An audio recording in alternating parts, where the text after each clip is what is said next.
गोळीबारात जखमी झालेल्या भाजप माजी नगरसेवकाचा उपचारादरम्यान मृत्यू झाल्याची घटना जळगाव जिल्ह्यातील चाळीसगावमध्ये घडली आहे। यामुळे राजकीय क्षेत्रात आता खळबळ उडाली आहे।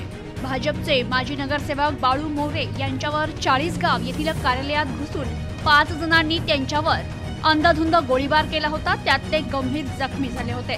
त्यांच्यावर नाशिक येथे उपचार सुरू असतानाच त्यांचा उपचारादरम्यान मृत्यू झाल्याची माहिती मिळते।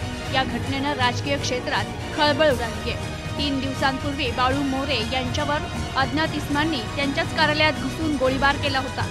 यात गंभीर जखमी झालेले बाळू मोरे यांना त्याच अवस्थेत नाशिक येथील अशोक हॉस्पिटलमध्ये उपचारासाठी दाखल करण्यात आलं होतं। मात्र त्यांचा मृत्यू झाल्याची माहिती पोलिसांकडून मिळते। तर माजी नगरसेवक बाळू मोरे हे आपल्या कार्यालयात असताना 5 अज्ञात तरुणांनी आपला चेहरा मास्क लावून मोरे यांच्यावर गोळीबार केला होता। या संपूर्ण प्रकाराचं दृश्य हे सीसीटीव्ही कॅमेऱ्यात देखील कैद झालंय। तर या घटनेनं चाळीसगाव भागात भीतीचं वातावरण पसरलं असून नागरिकांकडून संताप व्यक्त होतोय। तर सध्या राज्यातील राजकीय क्षेत्रातील महेश गायकवाड, अभिषेक घुसाळकर, बाळू मोरे यांच्यावर गोळीबार होऊन त्यात त्यांचा मृत्यू झाल्याने या घटनांमुळे राज्यातील कायदा सुव्यवस्थेचा प्रश्न आता उपस्थित होतोय।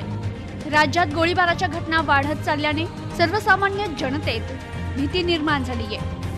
Bureau report, news today 24, Chalisgaon, Jalgaon.